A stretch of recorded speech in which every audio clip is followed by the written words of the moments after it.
Every time I sail one of MSC's sea ships, 3 things are true. 1, the ship is beautiful. 2, the price is usually pretty hard to beat. And 3, that pizza, top notch. Those 3 things have never let me down. Everything between them though, that's where MSC can be a little bit predictable. I've had amazing MSC cruises with really good food and amazing, friendly, warm, attentive crew. And then I've stepped on a nearly identical MSC ship and encountered not so great food and crew members who would maybe rather be anywhere else in the world than on a ship. That inconsistency is sometimes, I think, the part that people don't explain clearly enough when you're considering taking your first MSC cruise. These ships look expensive. The nice thing is they're often much less than their competitors, and they can deliver a really great vacation. But MSC can also test your patience. In fact, if I were to boil everything in terms of my thoughts of MSC down into a few words, I would say they are consistently inconsistent. So today I'm going to compare all 4 MSC sea ships. I'm going to talk about the differences that matter and some that sound important but probably are not going to impact your vacation at all. I'm also going to explain why with MSC, probably more so than any other cruise line, the experience level that you book is probably the biggest difference maker in whether you have a good cruise, a bad cruise, or an amazing cruise. Hi, I'm Melissa, a university professor who loves to cruise and who loves to talk ship. By the end of this, I will tell you whether one of these 4 ships is genuinely the best value, which travelers should choose each one, and the booking decision I make for every MSC cruise now. First, let's start with what are MSC sea ships. All right, I don't love the way that they name these all because they're very confusing. And sometimes people will ask me if I've sailed one ship and I'm like, there's Sally sells seashells by the seashore. So it can get confusing. And MSC did us no favors with the name. All right, there are actually 4 ships in this group, but they're really 2 generations. MSC Seaside launched in 2017, followed by MSC Seaview in 2018. So those are the original Seaside class ships. They were built from essentially the same design, so think of them as very close siblings. Well, MSC then took that concept, stretched it a little bit, added a few more things, a little razzle-dazzle, and they created what it calls the Seaside EVO class. Those ships are MSC Seashore, which launched in 2021 and I just sailed a few weeks ago, and MSC Seascape, which followed in 2022. The word EVO stands for evolution, and that's a pretty fair description. Seashore and Seascape, they did not abandon the original design, they basically just expanded on them. Now, I've personally sailed 3 out of these 4 ships, and 2 of them I have sailed multiple times. The only one of these I have not sailed is Seaview. But because Seaview and Seaside share the same basic design, I feel pretty confident comparing their physical layouts, outdoor areas, attractions, all that kind of stuff, because I have sailed on Seaside. I can't speak for the quality of the food, the staff experience, but what I found is actually that's so inconsistent. It's not even ship-based, but it can be from sailing to sailing. And that distinction matters because the entire point of this video is that MSC's physical product, the ships themselves, that's consistent. It's the onboard execution that is not. Now, where these ships are sailing also can make a difference. Now, as of the recording of this video, Seascape is operating out of Galveston. I just sailed that in April. Seashore is sailing out of Port Canaveral, which I just sailed a few weeks ago. And Seaside is returning to Miami itineraries later this year. Seaview generally spends its time outside of the United States, which is probably why I haven't sailed it, including seasons in Europe and in South America. Cruise deployments can change constantly, so of course that can change, so don't schedule anything based on this video. Always, of course, check the home port location. But for many American cruisers, Seashore, Seascape, and soon to be Seaside, those are going to be the most realistic options. First, let's talk about what these 4 ships have in common.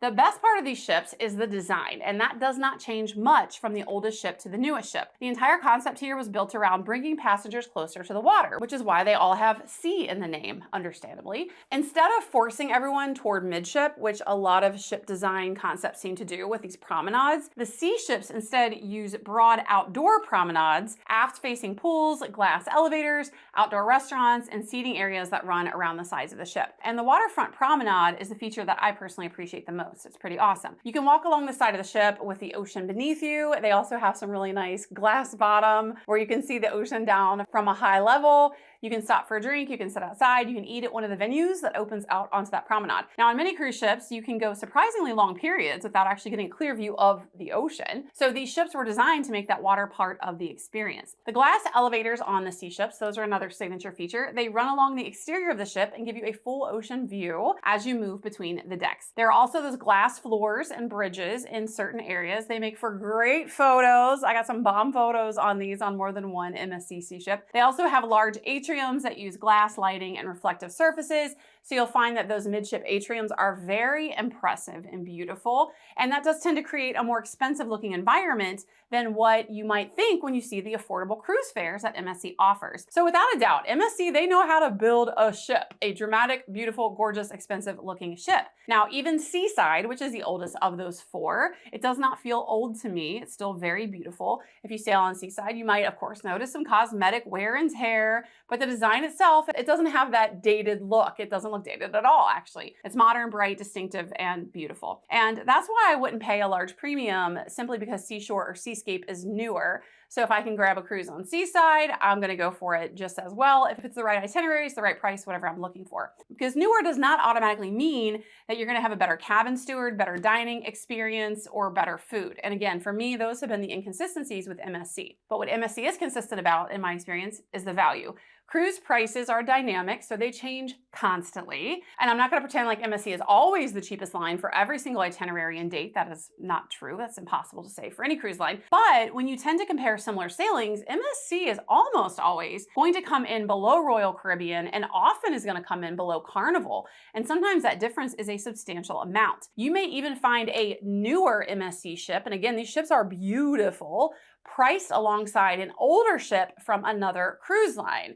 You might also find balcony cabins priced closer to what you're gonna pay for an interior on another cruise line. So I will just tell you, full disclosure, I love Carnival and Royal Caribbean, but I don't love Carnival and Royal Caribbean old ships. I've almost kind of sworn them off. And even though I prefer those cruise lines significantly more than MSC, if I am booking a cruise, I always ball on a budget. I'm gonna pick a nicer, newer, better MSC ship in a balcony room if it's gonna be the same price as an old interior or ocean view on a Royal Caribbean or Carnival cruise. So you gotta weigh those factors as well, because it's that price difference that makes people willing to try MSC in the first place, and it's what keeps people coming back even after an uneven experience. In fact, my worst ever cruising experience in my entire cruising career was on an MSC ship. It was on Magnifica, which is an old, dated, tired, awful ship. You literally couldn't pay me to ever sail Magnifica again. But even after that, I kind of swore them off, said I'll never sail MSC again. I made a lot of videos about it. I was kind of an MSC hater for a while, but then I got wooed back in with their prices and their beautiful new ships and the value, and they did woo me back. And I've started to become a little bit of a convert because MSC can actually be great and they can be an awesome value. And now I do want to talk about the pizza. I know this sounds like a minor detail when you're talking about a lot of things on a cruise ship, but cruise passengers, they eat a lot of pizza. It's kind of a thing in cruise world. It's fast, it's easy, it's kind of part of the culture,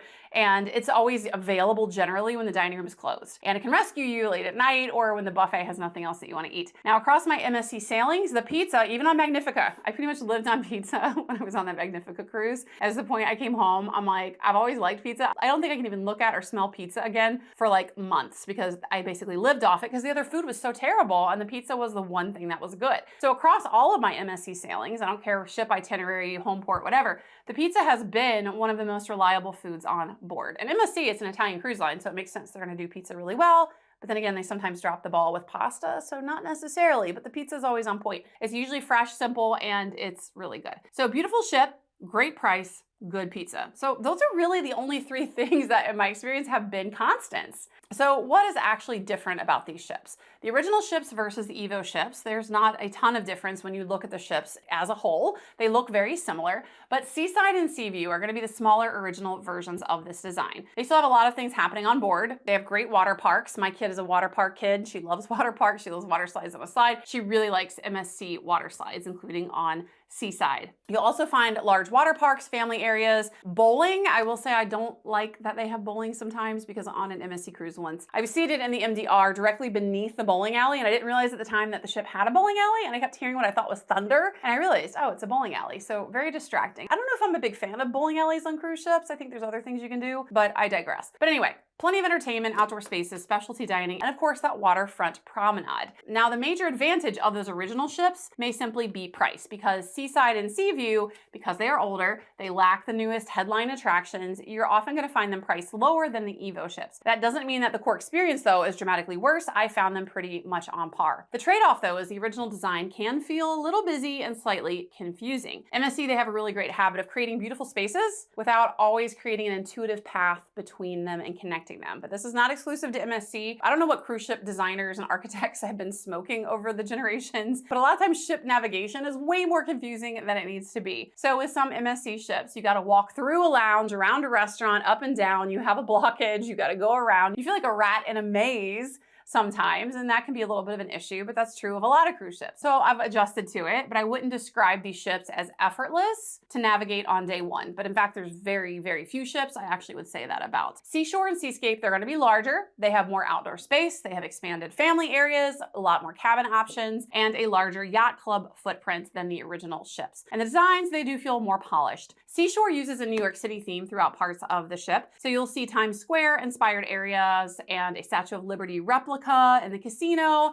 The theme is noticeable without making it feel like it's a floating theme park. Seashore also has extensive outdoor space. They have an aft infinity pool, which is always a highlight, a large family area, and more space dedicated to the yacht club. If you're sailing out of Port Canaveral, Seashore, which is the one I just sailed a few weeks ago, that's an easy ship to recommend when the price is right. And I got a great deal. I needed 3 cabins because I brought some family along, and the price difference was not even close between MSC, Carnival, Royal Caribbean, and other options I looked at. Port Canaveral is great because it's accessible for a lot of families. The ship has a lot for children and teenagers. I had my 13-year-old daughter and her friend. They had an amazing time, and it works really well for people who want an active cruise without paying high prices. Seascape has the flashiest attraction of the 4 ships. It is called Robotron, and it's this robotic arm mounted high on the ship. So you sit in a row of seats, there's only 4 seats, and the arm will just basically thrash you around. Now, I do have a daughter who is a thrill seeker. She loves water slides, she loves roller coasters. MSC promotes this as the first robotic arm thrill ride at sea. My daughter really liked it. She rode it a bunch of times. She even convinced me to ride it once with her. I will tell you, this is not for anyone who's above the teenage age. I did not enjoy it. It literally is just being thrashed around. I didn't find it exciting, adrenaline pumping, or thrilling. I just found it to be painful. So I rode it, I hated it, never again. But I rode it with my daughter, and those are memories that will last us forever. But every subsequent ride, I'm like, you ride, I'm gonna watch and take videos and pictures. So Robotron, definitely, I don't think a highlight for most adults, but the kids do generally seem to like it. Now, Seascape is currently the natural choice for people who want to cruise from Galveston, and it was Seascape that I sailed a few months ago out of Galveston, and it was actually my second time on Seascape. Seascape has a strong option for families who want newer attractions and a large ship full of energy and activities and things to do. But here's where I want to push back on the usual cruise ship comparison. Seascape having a Robotron does not make its dining room food better. Seashore having more outdoor space does not guarantee that its crew is going to be really warm and kind and welcoming and know your name. Seaside being older doesn't mean it's going to feel run down or deliver a lesser vacation or experience. So the differences between these ships in terms of what they have or don't have, that's legit, but most of them just affect the edges of your cruise. The pool you use, the attraction that your kid rides, the theme that you see in the casino, and the exact layout of the promenade, that may change. But the factors that determine whether I enjoy the week tend to be less glamorous. So this is where it's more important for me to think of things like, was the food good? Was the service friendly? Could I get into dinner without a hassle and having to wait? Was the ship so crowded that every single thing became an irritation? Did the crew seem equipped to handle the number of passengers on board? Those things can change from sailing to sailing, even on the same ship. And with some of these sea ships, I've sailed them multiple times, and it's still been inconsistent. So bigger does not automatically solve crowding either. The newer ships, they have more public spaces, but they also carry more passengers. So a large ship can feel spacious during a quiet week and also overwhelmed during spring break. So it just depends. So that's why I would choose among these ships based not on the ship, but on departure port, itinerary, price, and the people who are traveling with me.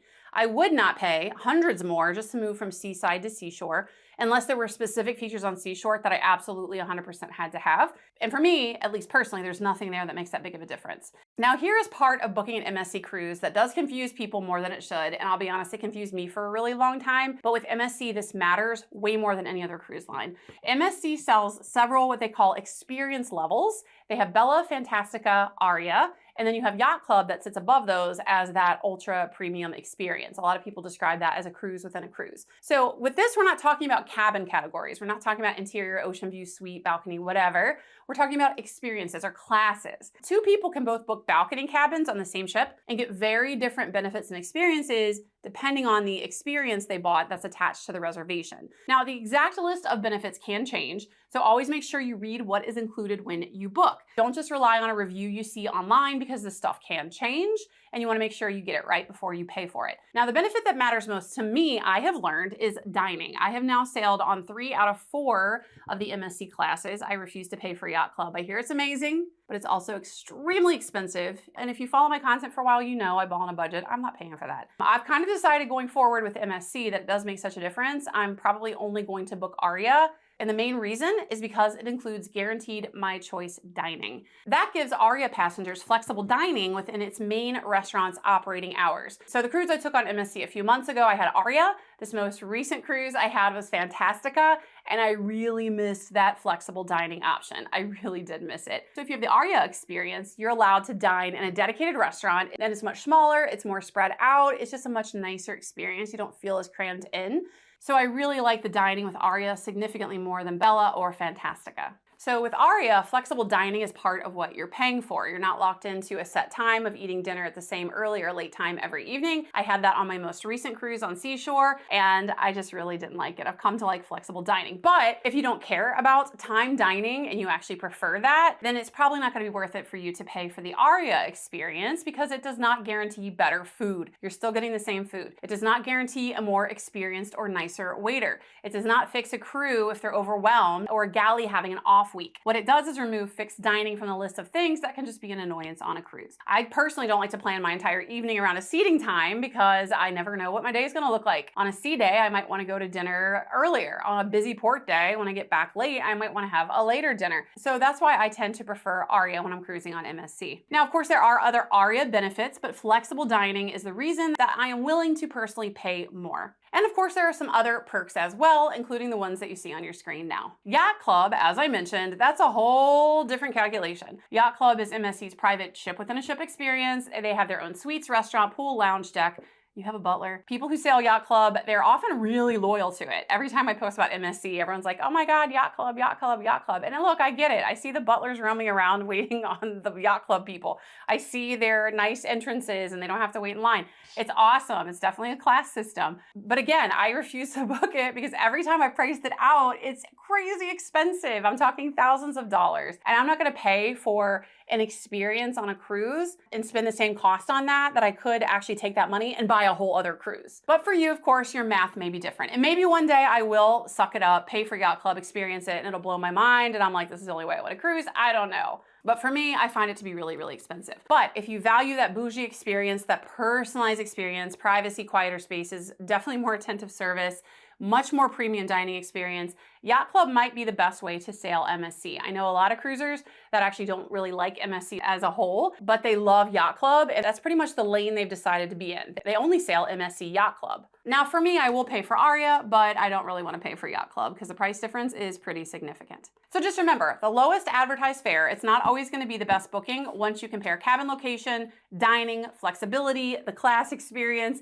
and what matters to the people who are actually traveling. So that brings me back to the inconsistency. I've had a lot of good meals on MSC. I've even had a few great meals on MSC. I've also had dining room meals that almost seem inedible, like on MSC Magnifica. I've encountered crew members who are funny, thoughtful, hardworking. I've also encountered plenty of interactions, probably more so on MSC, I hate to say, than any other cruise line, that felt cold, dismissive, or almost like the staff didn't want to be there and that they just hate you or irritated by you. So I can't tell you exactly why that experience changes so much, and I don't know if this is a cultural thing with MSC being a European cruise line and American culture and European culture differences. I don't know. It also could be staffing, passenger load, management, training, supply. I don't know. But I will say that my experience with MSC, every time I sail it, it does seem to get a little progressively better. But you are going to find variation, and that does not make every MSC cruise bad. It just means board an MSC cruise with realistic expectations.